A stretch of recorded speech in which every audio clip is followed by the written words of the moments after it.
घने जंगल के आवरण से सूर्य की किरणें छनकर आती हैं, जो बघीरा की चिंता को उजागर करती हैं, क्योंकि वह मोगली को देखता है जो विचारों में खोया हुआ खड़ा है।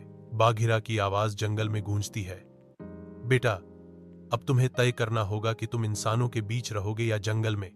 इंसान तुम्हें कभी अकेला नहीं छोड़ेंगे। मोगली चुपचाप खड़ा है, उसकी भौहें तनी हुई हैं, क्योंकि वह दुनिया में अपनी जगह पर विचार करता है। धूप जंगल के फर्श को रंग देती है, क्योंकि बालू मोगली को गहन पितृवत स्नेह से देखता है। मोगली की आंखें जंगल और उसके जीवों के साथ उसके गहरे बंधन को दर्शाती हैं। बालू पूरी ईमानदारी से घोषणा करता है, मोगली, तुम मेरे बेटे हो, तुम मेरे साथ यहीं खुश रह सकते हो। गांव के किनारे एक टकराव भड़क उठता है, क्योंकि ग्रामीण इकट्ठा होते हैं। उनका दृढ़ संकल्प मोगली को पकड़ने पर केंद्रित होता है। मोगली दृढ़ता से खड़ा है, सभी के लिए जंगल को एक अभयारण्य के रूप में भावुकता से बचाव करता है। जंगल सभी के लिए है, हमें साथ रहना सीखना होगा। गांव वालों के बीच विभाजन गहरा होने पर आवाजें टकराती हैं। वह सच बोलता है, हम साथ रह सकते हैं। कभी नहीं, वह एक जानवर है, जंगल हमारा है। खोया हुआ और अकेला मोगली घने जंगल में भटकता है। उसका छोटा सा शरीर ऊंचे पेड़ों से बौना हो जाता है। भेड़ियों का एक झुंड छाया से देखता है, उनकी आंखें जिज्ञासा से चमक रही हैं। भेड़िए आते हैं, उनका निर्णय हो गया है। मोगली अब उनमें से एक है। जंगल के हृदय में मोगली जंगली जानवरों के तौर तरीके सीखता है, जिसका मार्गदर्शन बालू करते हैं और बघीरा उसकी रक्षा करता है। बहती नदी के किनारे बालू मोगली के साथ अपनी लापरवाह बुद्धि साझा करता है। बालू की आवाज गूंजती है, जीवन का आनंद लो मोगली। रात में जंगल शेर खान मोगली के करीब आता है। परछाइयां उनके चारों ओर नाचती हैं। मोगली कांपता है, उसकी निगाहें बाघ पर टिकी हैं। शेर खान गुर्राता है, मानव शावक, मैं तुम्हें मार डालूंगा।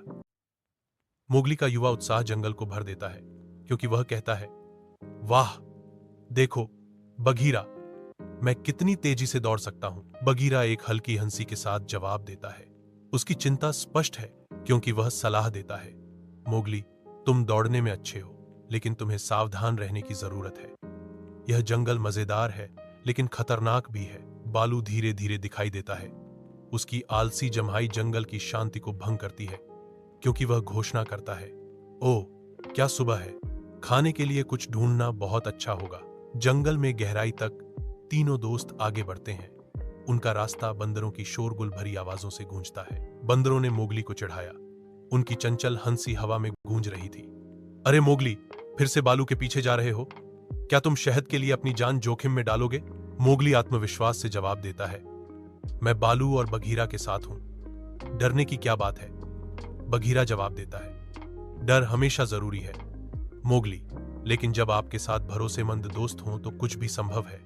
तीनों एक ऊंचे पेड़ के नीचे रुकते हैं, जिसकी शाखाएं आकाश की ओर फैली हुई हैं। भालू शहद के आकर्षण से प्रेरित होकर ऊपर चढ़ता है, जिससे ऊपर एक छत्ते में खलल पड़ता है। भागो, मधुमक्खियां गुस्सा हैं, बालू चिल्लाता है, क्योंकि एक गुस्सा झुंड छत्ते से निकलता है, पीछा करते हुए। एक टोकरी घने जंगल से धाराओं द्वारा निर्देशित नदी के किनारे बहती है। एक अकेला भेड़िया नदी के किनारे दिखाई देता है। उसकी आंखें टोकरी पर टिकी हैं। भेड़िए का परिवार बच्चे के चारों ओर इकट्ठा होता है। उनकी आंखें जिज्ञासा और स्वीकृति से भरी होती हैं, क्योंकि वे उसका नाम मोगली रखते हैं। मोगली हरे भरे जंगल में अटखेलियां करता है। हरे रंग का एक जीवंत टेपेस्ट्री उसे घेरे हुए है। बलू, मिलनसार भालू, संतोष का एक सबक सिखाता है, केवल उतना ही लो जितनी आपको आवश्यकता है। बुद्धिमान पैंथर बघीरा मोगली की निगरानी करता है। उसकी आंखें सावधानी और चिंता को दर्शाती हैं। शेर खान की दहाड़ जंगल में गूंजती है, जो उसके प्रभुत्व की घोषणा है। बालू अपनी आंखों में डर दिखाते हुए घोषणा करता है, हमें एक योजना की आवश्यकता है। मोगली की आवाज दृढ़ संकल्प के साथ सख्त हो जाती है, हम आग का इस्तेमाल करेंगे। शेर खान इससे डरता है,